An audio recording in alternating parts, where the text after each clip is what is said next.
ಕೆಲ ದಿನಗಳಿಂದ ಅನಾರೋಗ್ಯದಿಂದ ಬಳಲುತ್ತಿದ್ದ ನಿವೃತ್ತ ಪ್ರಾಧ್ಯಾಪಕ ಪ್ರಗತಿಪರ ಚಿಂತಕ ಪ್ರೊಫೆಸರ್ ಬಿಪಿ ಮಹೇಶ್ ಚಂದ್ರಗುರು ಅವರು ಮೈಸೂರಿನಲ್ಲಿ ಹೃದಯಾಘಾತದಿಂದ ನಿಧನರಾಗಿದ್ದಾರೆ. ಗ್ಯಾಂಗ್ರೀನ್ ಕಾರಣದಿಂದ ಕಾಲು ನೋವಿನ ಸಮಸ್ಯೆ ಎದುರಿಸುತ್ತಿದ್ದ 68 ವರ್ಷ ವಯಸ್ಸಿನ ಪ್ರೊಫೆಸರ್ ಮಹೇಶ್ ಚಂದ್ರಗುರು ನಗರದ ಖಾಸಗಿ ಆಸ್ಪತ್ರೆಯಲ್ಲಿ ಚಿಕಿತ್ಸೆ ಪಡೆದಿದ್ದರು. ಶನಿವಾರ ಸಂಜೆ 7:30 ಸುಮಾರಿಗೆ ಅವರು ಹೃದಯಾಘಾತದಿಂದ ತಮ್ಮ ಸ್ವಗೃಹದಲ್ಲೇ ಸಾವನ್ನಪ್ಪಿದ್ದಾರೆ.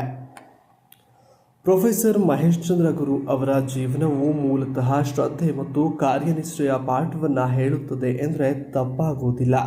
1957 ಜನವರಿ 31ರಂದು ಚಾಮರಾಜನಗರ ಜಿಲ್ಲೆ ಗುಂಡ್ಲುಪೇಟೆಯಲ್ಲಿ PS ಬಸವರಾಜು ಮತ್ತು GB ಬನಶಂಕರಮ್ಮ ದಂಪತಿಯ ಪುತ್ರರಾಗಿ ಮಹೇಶ್ ಚಂದ್ರಗುರು ಜನಿಸುತ್ತಾರೆ.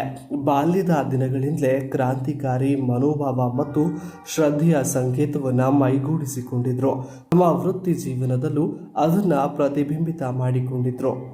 ಮಹೇಶ್ ಚಂದ್ರಗುರು ಅವರು 1978ರಿಂದ 1980ರ ಅವಧಿಯಲ್ಲಿ ಮೈಸೂರು ವಿಶ್ವವಿದ್ಯಾನಿಲಯದ ಪತ್ರಿಕೋದ್ಯಮ ಮತ್ತು ಸಮೂಹ ಸಂವಹನದಲ್ಲಿ BA ಮತ್ತು MA ಪದವಿಗಳನ್ನು ಪಡೆದರು.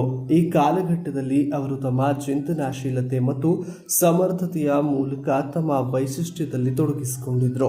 1999ರಲ್ಲಿ ಮಂಗಳೂರು ವಿಶ್ವವಿದ್ಯಾನಿಲಯದಿಂದ ಪತ್ರಿಕೋದ್ಯಮ ಮತ್ತು ಸಮೂಹ ಸಂವಹನ ವಿಷಯದಲ್ಲಿ PhDಯನ್ನು ಪಡೆದ ಅವರು ದೇಶದ ಪ್ರಮುಖ ಚಿಂತಕರಾಗಿ ಹೊರಹೊಮ್ಮಿದ್ದಾರೆ.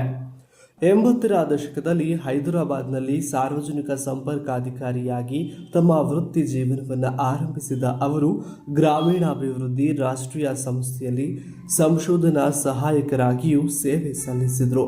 ಈ ಹಂತದಲ್ಲಿ ಅವರು ತಮ್ಮ ವಿಚಾರಶಕ್ತಿ ಮತ್ತು ಶ್ರದ್ಧೆ ಮೂಲಕ ಹಲವಾರು ಪ್ರಮುಖ ಸಾಧನೆಗಳನ್ನು ಮಾಡಿದರು. ಬಳಿಕ ಮಂಗಳೂರು ವಿವಿಯಲ್ಲಿ ಪತ್ರಿಕೋದ್ಯಮ ವಿಭಾಗದಲ್ಲಿ ಉಪನ್ಯಾಸಕ ವೃತ್ತಿಗೆ ಪಾದಾರ್ಪಣೆ ಮಾಡಿದರು. ಬಳಿಕ ಮೈಸೂರು ವಿವಿಗೆ ವರ್ಗಾವಣೆಗೊಂಡು ವಿವಿಯ ಪತ್ರಿಕೋದ್ಯಮ ವಿಭಾಗದಲ್ಲಿ ಹಲವಾರು ಕಾರ್ಯಗಳನ್ನು ಕೈಗೊಂಡರು. ಜೊತೆಗೆ ಯಾವಾಗಲೂ ವಿದ್ಯಾರ್ಥಿ ಸ್ನೇಹಿಯಾಗಿದ್ದ ಅವರು ವಿವಿಯಲ್ಲಿ ವಿದ್ಯಾರ್ಥಿ ಬಳಗವನ್ನೇ ಕಟ್ಟಿದ್ರು. ಮೈಸೂರಿನಲ್ಲಿ ತಮ್ಮ ಅಧ್ಯಾಪಕ ಸಂಘದಲ್ಲಿ ಶ್ರದ್ಧೆ ಮತ್ತು ಪ್ರಾಮಾಣಿಕತೆಯನ್ನು ತೋರಿಸಿದ್ರು. ಅವರ ಶಿಕ್ಷಣ, ಮಾರ್ಗದರ್ಶನ ಮತ್ತು ಶ್ರದ್ಧೆಯ ಪಾಠಗಳು ಇತರ ವಿದ್ಯಾರ್ಥಿಗಳು ಮತ್ತು ಅಧ್ಯಾಪಕರಿಗೆ ಪ್ರೇರಣೆಯಾದವು. ಮೈಸೂರಿನ ವಿದ್ಯಾರ್ಥಿಗಳಿಗೆ ಮತ್ತು ಶ್ರದ್ಧಾವಂತರಿಗೆ ಅವರು ಎಂದೆಂದೂ ಮಾದರಿಯಾಗಿದ್ದಾರೆ.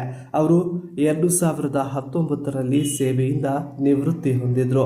ಪ್ರೊಫೆಸರ್ ಮಹೇಶ್ ಚಂದ್ರಗುರು ಅವರ ಕೆಲ ಹೇಳಿಕೆಗಳು ಮತ್ತು ಅಭಿಪ್ರಾಯಗಳು ವಿವಾದಕ್ಕೆ ಗುರಿಯಾದವು. ಎಡಪಂಥೀಯ ವಾದವನ್ನು ಪ್ರತಿಪಾದಿಸುತ್ತಾ ಅವರು ಬ್ರಾಹ್ಮಣ ಪ್ರಾಬಲ್ಯವನ್ನು ಟೀಕಿಸುತ್ತಿದ್ದರು. ಅವರನ್ನು ರಾಮ ವಿರೋಧಿ ಮತ್ತು ರಾಮ ವಿಮರ್ಶಕ ಎಂದು ಕರೆಯುತ್ತಿದ್ದರು.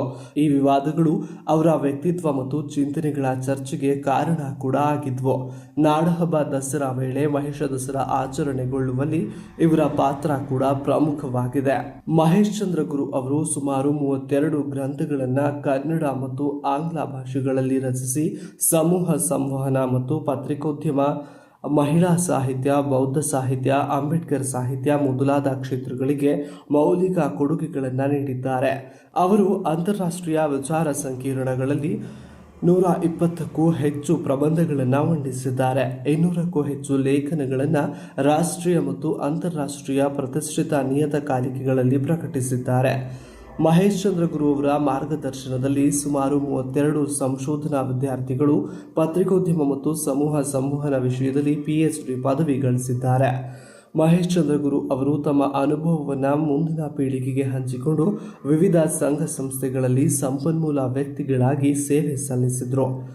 ಸಾಮಾಜಿಕ ಚಿಂತಕರಾಗಿ, ಪ್ರಾಧ್ಯಾಪಕರಾಗಿ ಹಾಗೂ ಸಾಮಾಜಿಕ ಹೋರಾಟಗಾರರಾಗಿ ಗುರುತಿಸಿಕೊಂಡಿದ್ದ ಮಹೇಶ್ ಚಂದ್ರಗುರು ಅವರು ನಿನ್ನೆ ಇಹಲೋಕವನ್ನು ತ್ಯಜಿಸಿ ಪರಲೋಕಕ್ಕೆ ಪ್ರಯಾಣ ಬೆಳೆಸಿದ್ದಾರೆ. ಇವರ ನಿಧನಕ್ಕೆ ಮುಖ್ಯಮಂತ್ರಿ ಸಿದ್ದರಾಮಯ್ಯ, ಸಚಿವ HC ಮಹದೇವಪ್ಪ ಸೇರಿದಂತೆ ಅಪಾರ ಪ್ರಮಾಣದ ಶಿಷ್ಯವೃಂದ ಮತ್ತು ಅಭಿಮಾನಿಗಳು ಹಾಗೂ ಕುಟುಂಬ ವರ್ಗ ಕಂಬನಿ ಮಿಡಿದಿದೆ.